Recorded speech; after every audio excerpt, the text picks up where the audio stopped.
Okay, it's going to be a review of King of the Ring 2002. This is the very last time that the tournament was actually showcased on pay-per-view. So it's been a little bit over 20 years. So we're going all the way back to June 23rd, 2002 from Columbus, Ohio. The nationwide arena sold out, 12,000 to 14,000 in attendance. I'm seeing two different numbers here. Pay-per-view buy rate, probably the most disappointing of the year. Not the worst of the year, Unforgiven and No Mercy took place during football season. They got 300,000 each. This did 320 in June. No NBA playoffs, no NFL. I would say that's definitely a disappointing number. I think Austin walking out of the company definitely hurt. I would even say, the start of the TNA pay-per-views, the weekly pay-per-views definitely kind of played into it. I think there was a lot of curiosity at first. So, some people might find that laughable, but I think everything adds up. You probably had a couple of extra thousand people that just didn't want to shell out the dough for another WWE pay-per-view. There's speculation as to why Vince McMahon never brought it back. I don't know if he's ever been on the record and stated why he didn't bring it back, but most people would just assume that the concept ran its course. I would just say bad timing more than anything. I just think the start of the brand-only pay-per-views in June of 2003 had more to do with it than anything, because you can't do a King of the Ring with just one brand. So, but this was originally a Big Five. I'm just like, how do you eliminate one of the Big Five? You would think you would eliminate another concept, but not the King of the Ring. But yeah, it's never came back on pay-per-view. I've always stated, that's part of the art of the tournament is, can you survive the gut check? Can you wrestle 3 matches on one night like a Bret Hart and Kurt Angle and consistently deliver quality performance match after match? But yeah, I think it's an incredible concept. Even with this one here, the winner of the King of the Ring goes on to SummerSlam. I felt like they finally found, what was missing with the pay-per-view. And, finally the King of the Ring gets rewarded for something just like the Royal Rumble to WrestleMania. With King of the Ring to SummerSlam, you get the title shot in the main event of SummerSlam. So you definitely had, more of an incentive to win this thing. I just think the problem is it would have been tough to pull this off every single year. With this particular year, you had the talent to get that done with RVD and Brock. But, in 2003, where you're going to have, would your King of the Ring winner be over enough to main event SummerSlam? Yeah, that's where it gets a little bit tricky. So I don't know if this stipulation would have lasted that long. But hey, let's move on to the actual pay-per-view. I actually think the show is a lot of fun. I do not think it's the worst pay-per-view of the year. Meltzer and the Pro Wrestling Observer did not like the show. It actually won worst show of 2002. I would actually say, one of the weaker shows, without a doubt. I'm not going to lie to you, but I actually enjoyed it better than Backlash. Definitely a much better show than No Way Out. I don't even think it's debatable. I think this is a much better show than No Way Out 2002, the return of the NWO show. And most people would disagree with me, but I would actually put this over Armageddon. That's about it. I would say it's better than at least 3 pay-per-views of 2002. Let's get right down to it. So with this particular pay-per-view, we actually start off with the semifinals. So you got 2 semifinal matches, and then you got the finals right before the Undisputed Championship. So to kick off the show, we got Rob Van Dam taking on Chris Jericho. So RVD's representing Raw, Jericho's representing SmackDown. I gotta say, this is the best RVD Jericho match, which covers a lot of ground. They've had some great matches, but to me, I feel like they clicked here more so than any other time. Definitely the best match on this pay-per-view. And I really felt like RVD, could have easily won King of the Ring. I thought they had something there. We talk about the Summer of Punk all the time, but RVD is the one that started that. He said it on Raw. He's like, I'm going to win King of the Ring, and this is going to be the summer of RVD. Jericho and Van Dam have had ups and downs with their relationship. You heard a lot about the politics and Jericho being a little bit pissed off about, RVD's style getting all bloodied up. But, they work beautifully here. Van Dam delivered maybe 5 to 10, kicks here, and not one time did Jericho get busted open. So they really pulled off the kicks without, safely, without Jericho, losing any blood. So that was a positive here, and it just flowed really well. I felt like it was exciting. I felt like Van Dam was more over than he usually was. Some of the transitions to the walls of Jericho were great, and yeah, I mean, just fun stuff. High flying, exciting kicks. The lion saw kick out was awesome because it felt like at this particular time the lion salt stopped. So many people kicked out of it that it wasn't a believable finish anymore. But the way they executed it here, yeah, I just remember everybody going crazy when Van Dam kicked out of the lion salt, and yeah, I mean they were actually up on the top turnbuckle. All of a sudden, Jericho got knocked down, and it's one of those instances where he just kind of gets groggy and just ends up falling into the middle of the ring, and that enables Van Dam to hit the frog splash. And for some reason, Jerry Lawler decided to interview Van Dam, and then Jericho attacks him. But I thought Jericho played a great heel here. He really did. Considering this was a, more of a high flying match, more of a fast paced match, it's kind of tough to keep that heel edge. But Jericho was able to do a beautiful match, definitely the match of the night. It looked like Van Dam. It looked like they did this whole Jerry Lawler post-match thing just to, set up Van Dam selling the injury. But when you look back on it, I don't really think Van Dam sold it at all. But you get what they were going for here. They definitely wanted to continue RVD and Brock heading into the summertime. So I actually love this match. All right, next up we got Brock Lesnar taking on Test. So Brock is representing Raw, Test is representing SmackDown. I actually like this. The argument here is that Brock actually was selling too much for Test. But, look at Test is actually bigger than Brock. These are probably the two most, at that time, probably the two strongest, most jacked up guys in the company at the time. Yeah, so I thought Test was good here, man. The stare down at the beginning was intense. You could feel the hatred between the two. Well, not hatred, but you could just feel the intensity. And it's got to be a huge blow to someone like Test's ego, though. I mean, let's be real. I mean, he was with the company for like 4 years at this point, and you got this young kid coming in. He's going to win King of the Ring and win the title at SummerSlam. But what's Test supposed to do? But he put his ego aside, and he was great here, man. And Brock did a lot of selling here, but I think he should sell.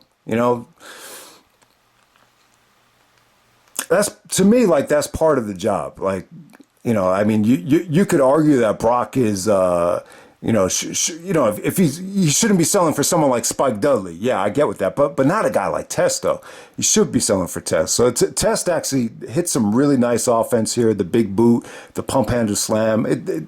I thought everything came off really well here. Heyman is actually selling the fact that he's having a heart attack at ringside with every near fall here. So Heyman actually does distract Test, and then Brock hits the F5 for the victory. I gotta say, solid stuff. It just felt like two bulls just colliding here. It's not for everybody, though. I know some people are not going to find it pretty, but for the most part, I think Test is a hell of an underrated worker. So let's move on to the next match. We got the Hurricane taking on Jamie Noble for the Cruiserweight title with Nydia. So yeah, this is a lot of people's first introduction to Jamie Noble, man.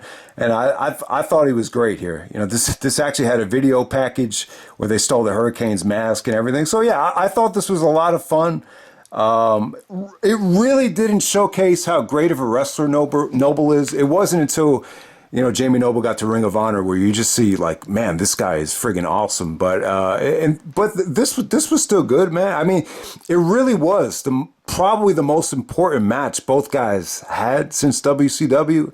I mean, they to get the chance to go out there on a pay-per-view and get over 10 minutes and get a storyline, and you have Nydia out there. So Nydia actually won Tough Enough. They tried to give her more of like a trailer trash gimmick. But she was good, though, man. She played it up really nicely. I thought Hurricane was great here, man. He actually hit a neck breaker off the top rope, which got a holy shit chant. There was some dives off the top turnbuckle onto the outside. But, ultimately the numbers game kind of caught up to Hurricane. And Jamie Noble wins the Cruiserweight Championship. So yeah, I mean, I thought this was definitely a good introduction for Noble. I mean, you could tell he knew what he was doing in the ring. I wasn't like blown away at the time, but you know what really stood out is Jamie Noble's personality. He was easy to impersonate. He had a unique voice with that West Virginia accent. It's like Jamie Noble, boy.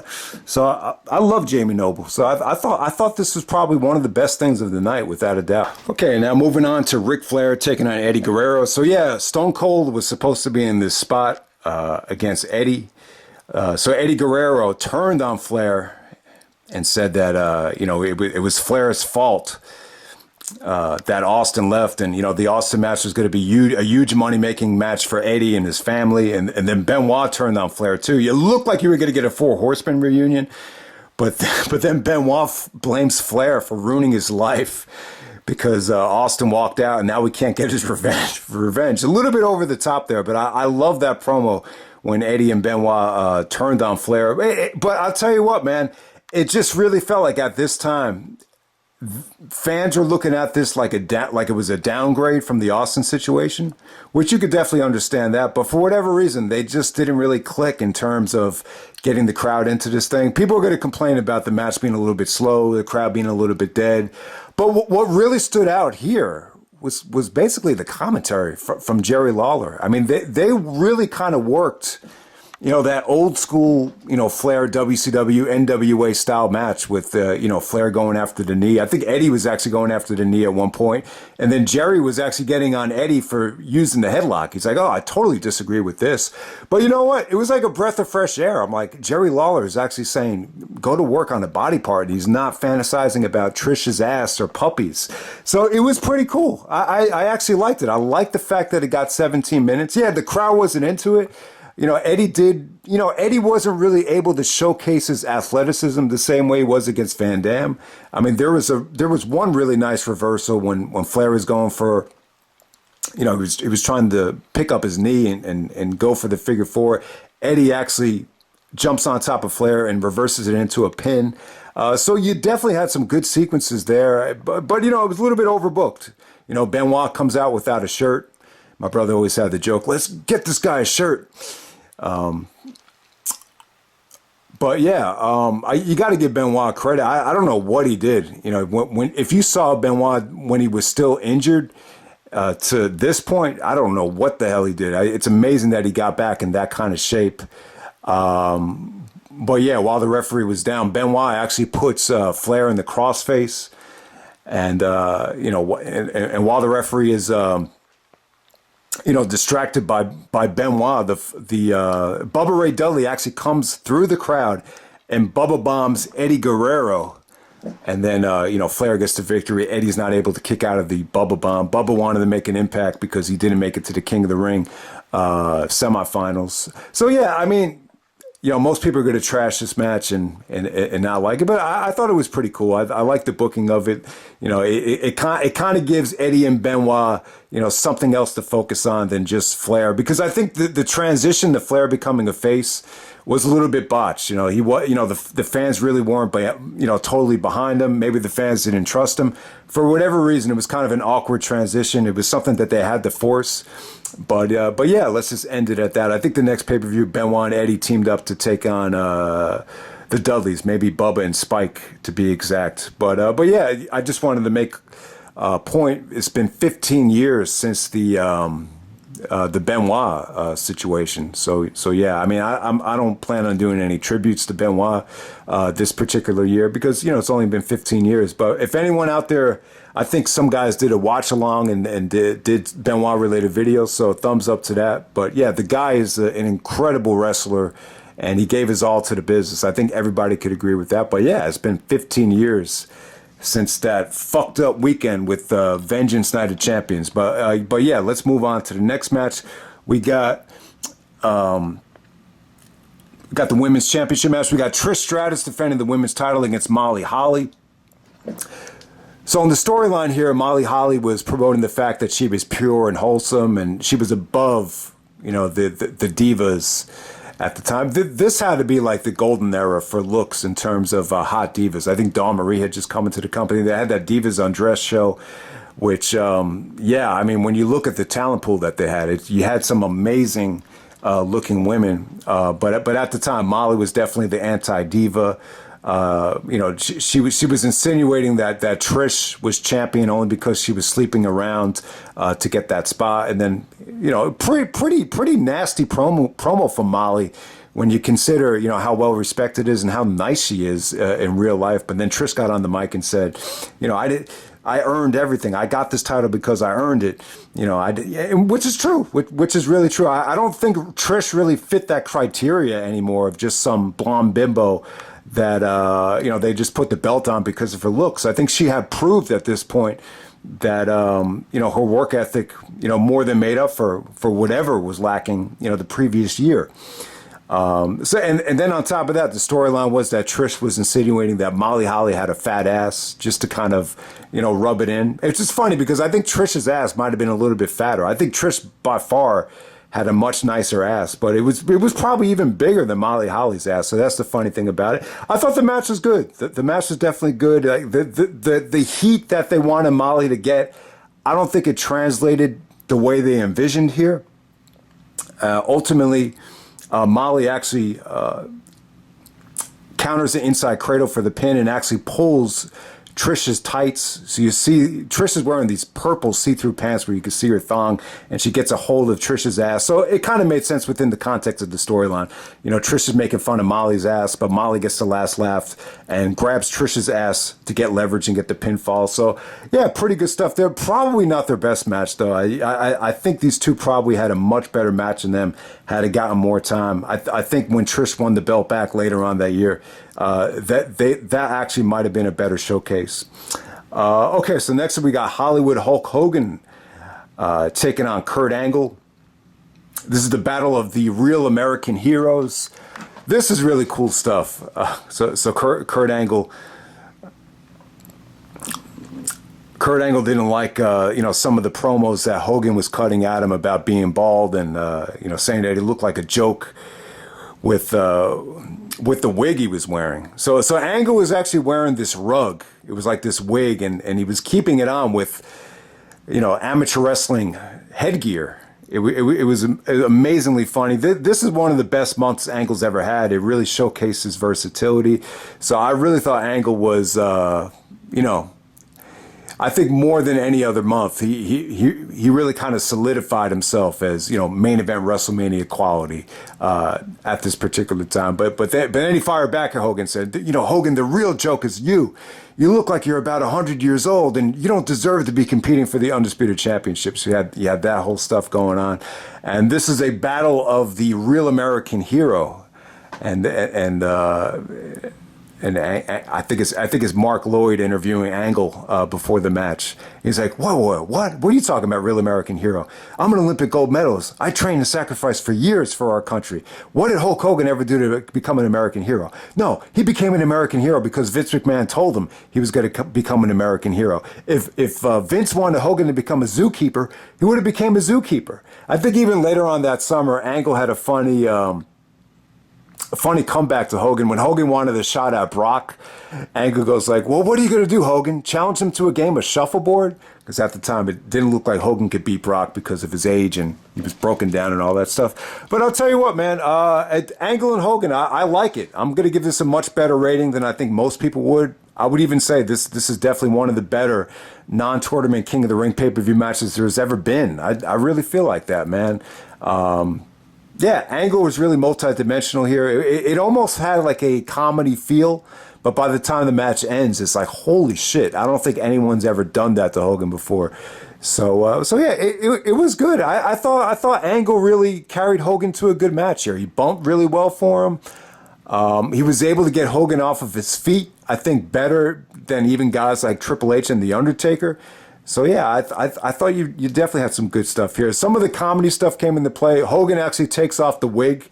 So you got to give Hogan credit. You know, he lost the match, but he was the first one to get Angle to just accept being bald. I'll tell you, when you see Angle talking the post-match on this pay-per-view, I don't think you've ever seen Angle look so young with the bald head before. It's almost, yeah, it probably it took a while to get used to. It really did. I know some people thought Angle looked like a hot dog when he lost the hair. But I think over time it probably benefited him. It definitely seemed like Angle's push really took off after this. But yeah, once Angle decided to get back into the ring, Hogan actually went into the hulking up routine. Well, what happened here? I think Hogan actually kicks out of the Angle Slam. Yeah, the Angle Slam didn't look good. It was tough to get Hogan up for it, so Hogan hulks out of it, and then he goes for the once Angle puts the wig back on. Meltzer was bitching about Angle putting the wig back on, but he just had to. He just had to do it. Well, it wasn't a big deal to me, but yeah, Hogan hulks up, hits the big boot in the leg drop. As he's coming down, though, Angle transitions into the ankle lock, and then Hogan actually gets to the rope, but for whatever reason, the referee doesn't break the hold, and Hogan's like, I got to the rope. I got to the rope, brother. I got to the rope. Yeah, break the hold. And for whatever reason, the ref didn't break the hold. And then eventually Hogan taps to the ankle lock. Huge moment. This has got to be the first time Hogan's ever tapped, at least as a babyface. I guess maybe in WCW as a heel. Yeah, he submitted to Sting. I remember the time he submitted to Luger. I think even Antonio Inoki, going back to some of the old school days from Japan. But yeah, never as a babyface. So a huge accomplishment for Kurt Angle. I mean, he did something that no one was able to do. On top of that, I think you could definitely see the next night the confidence really starting to get to another level. He said something the next night that he never said before. When he challenged Cena the next SmackDown, he said, who has the balls to come out and face me and go up against the very best in the business today? Because he carried Hogan to a better match than Angle would always say that Triple H was the best in the business.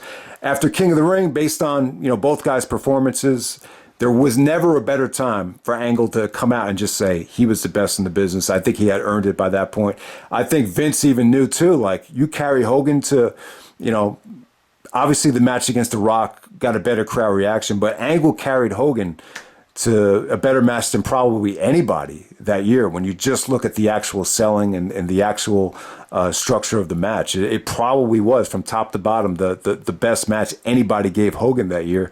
So I think Angle was going to get rewarded for it, and he would go on to main event vengeance. I really thought after this ended, I thought they were going to go with Angle and Brock at SummerSlam, but I was definitely wrong. So. And then we have the finals. We have the King of the Ring finals, the very last King of the Ring final to take place on pay-per-view. We got Brock Lesnar taking on Rob Van Dam. So you got Paul Heyman out there going up against his former ECW icon in RVD. Yeah, I mean, most people are going to crap on this thing because of the length. I think it could have been a little bit better. I think Brock was overprotected. I think they were trying to say that Van Dam wasn't at full strength because he got attacked by Jericho. So it definitely sets up the vengeance match for the rematch. But ultimately, I thought this was cool. I definitely think the RVD and Brock combination. I thought they had great chemistry. I thought they made for a great combination.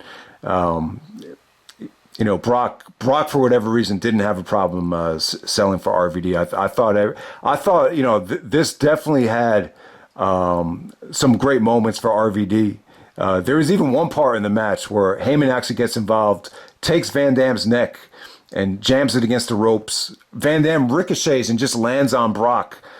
And the referee almost counts the pinfall there. So I thought, that was actually a pretty badass near fall. I mean, some people actually did buy into that, but ultimately, I don't think anybody bought into Van Dam winning, even though Van Dam kind of started off this thing.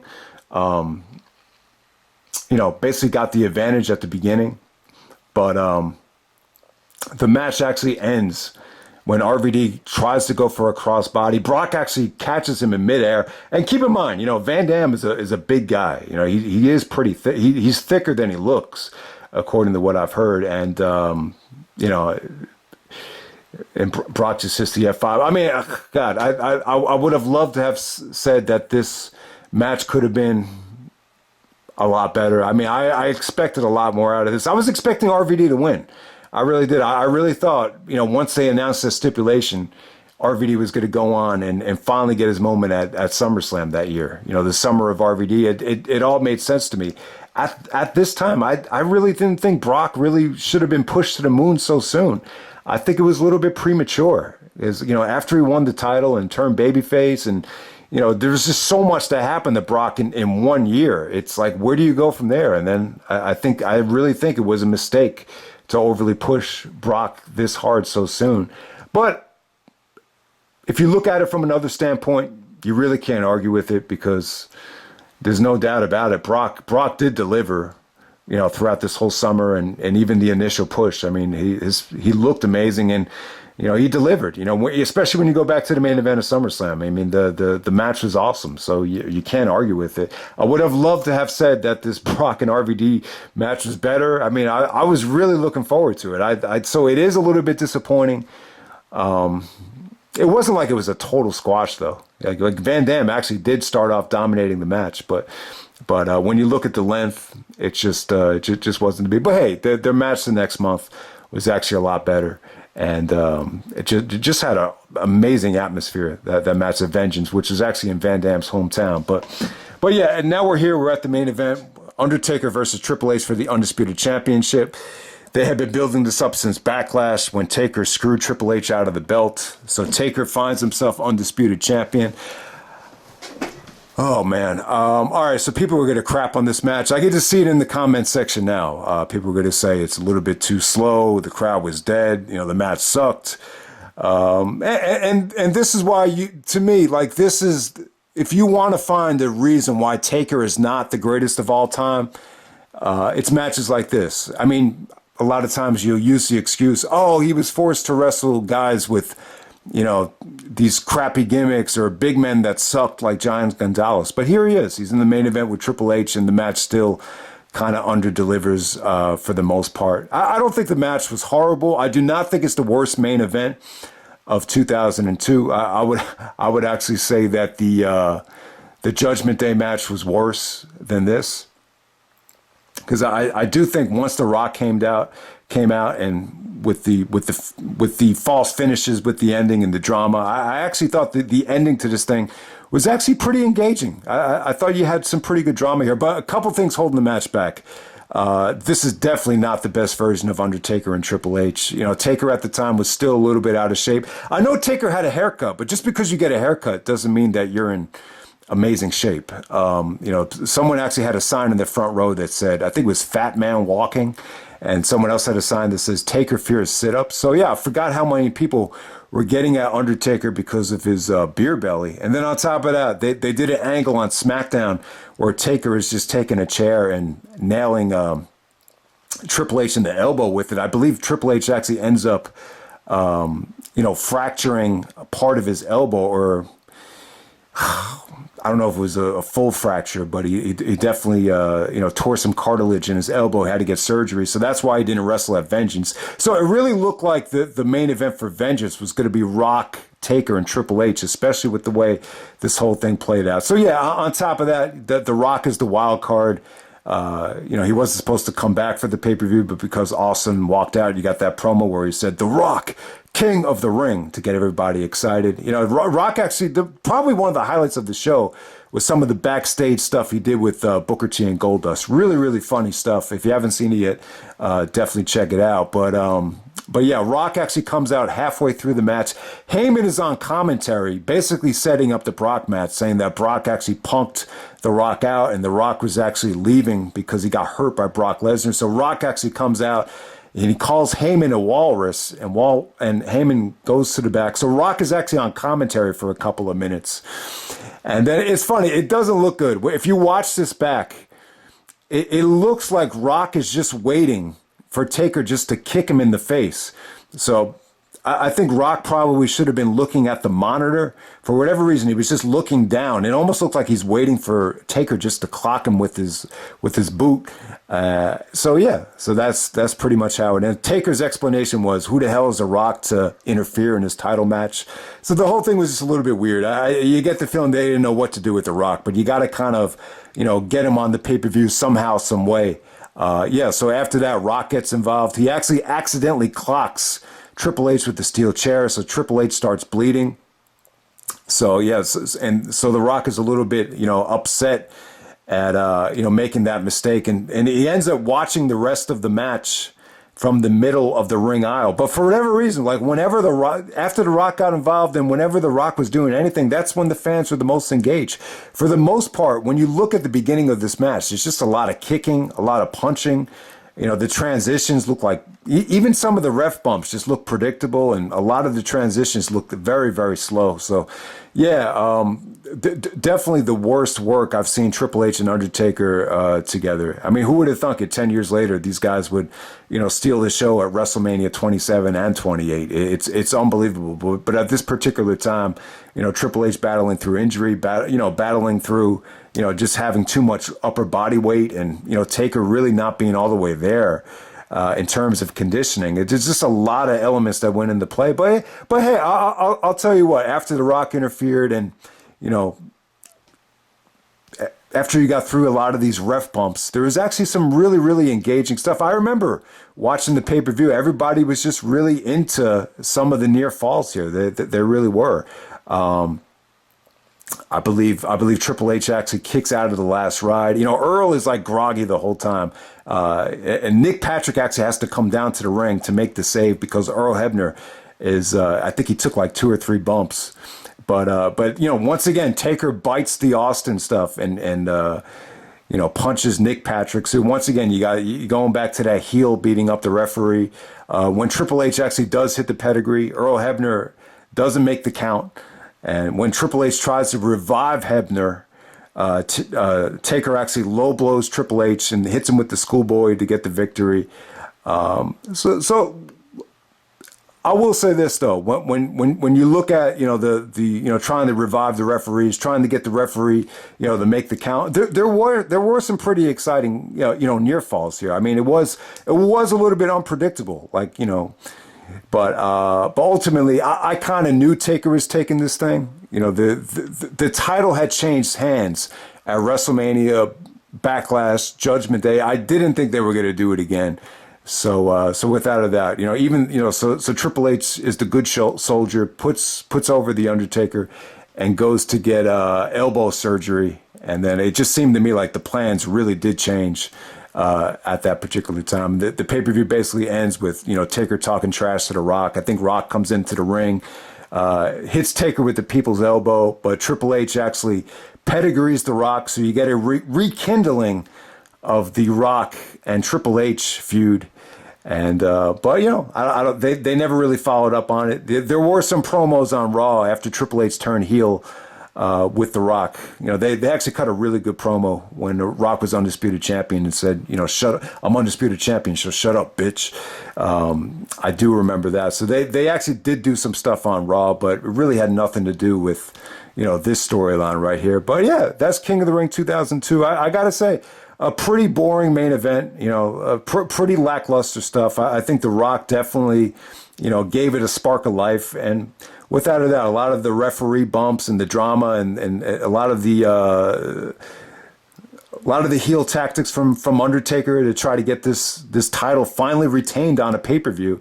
It was quite engaging stuff. I'm trying to, spice it up a little bit just to give you something to defend the reason why I think the show is not, one of the weaker ones of the year.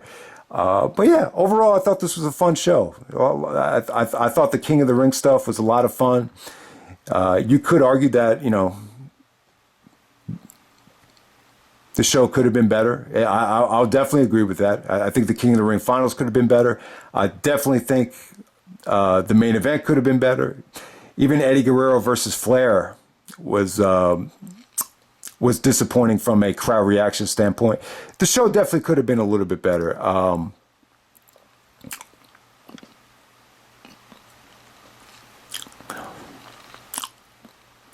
But in terms of the MVP up to this point, and in terms of the main event scene, when you look at the first half of 2002, the Royal Rumble was good, but I don't think anyone really would ever want to go back to a Royal Rumble. I mean, especially that one. It was like 70 minutes long, maybe one of the longest main events in WWE history.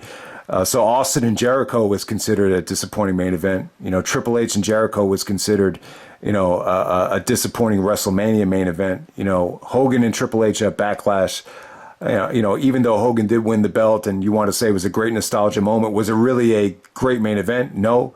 A lot of people did not like the Undertaker and Hogan main event. A lot of people thought I overrated it by giving it 2.5 stars, which is a little bit generous, yeah. But even that was considered a bad main event. And then it's King of the Ring between Undertaker and Triple H, the worst match they've had. You know, Dave Meltzer stated the worst main event of the year for the WWE on pay-per-view. So in 2002, we're really not off to a good start in terms of pay-per-view main events, huh? It's crazy. It's true. This has not been a great year in terms of pay-per-view main events. And that's one of the reasons why I prefer 2001 as a whole over 2002. But in terms of the MVP of 2002, and I'm going to try to do a remix of 2002. It's going to be a different format. It's going to be more of a straightforward thing than anything. But in terms of the MVP up to this point, yeah, I think you got to go with RVD or Angle. It's really a toss-up between those two at this point. But I think the MVP for 2002, it's a very interesting topic. I think it's got a lot of competition. This is the year just kept on changing over and over again. So that's pretty much it, guys. That's King of the Ring 2002. I really enjoyed a lot of the show. But you know, if you are against the show and did not like it, I could totally understand why, but I kind of went a little bit overboard in trying to just kind of defend it because just definitely have great memories for the show. It was just, a lot of it just had to do with the timing. You know, June is my favorite month of the year. You get the nice weather. You know, this was right when high school ended. I just was really, you know, I felt such release just finally getting out of high school. And I just remember the pay-per-view party being a lot of fun. We finally did a pool. I actually did win the pool for the very first one. And I said to myself, I was like, wow, you know, if I really need the money, I could probably win this thing every single month if I wanted to, because I just kind of knew how WWE was going to book this thing. I think I actually did pick RVD to win this King of the Ring. But I actually did pick Taker to win the main event. I think ultimately that's why. And I picked Angle over Hogan too. So, you know, but the bottom line is it was something that a lot of times you would just vote with your heart. Like at Vengeance, I remember I voted for Angle to win the triple threat. And so just a lot of different times, like, you know, you would vote for the guy that you wanted to win, even though when you looked at, you know, who you should vote for in terms of where WWE was going to go for, sometimes you just didn't want to do it. And because of that, you didn't end up winning the money. But it was really cool. I had great memories of this whole month. I think as a whole, though, when you look at June of 2002, you know, obviously Austin walking out is going to be the most memorable thing in terms of news. But I think what really is this silver lining or the shining moment 20 years ago, it's Cena debuting on SmackDown and it's AJ debuting in TNA on pay-per-view. I really think those two things are, you know, the two bright spots in what some would argue was a very dark month. But that's pretty much it, guys. That's King of the Ring 2002, and I'm out.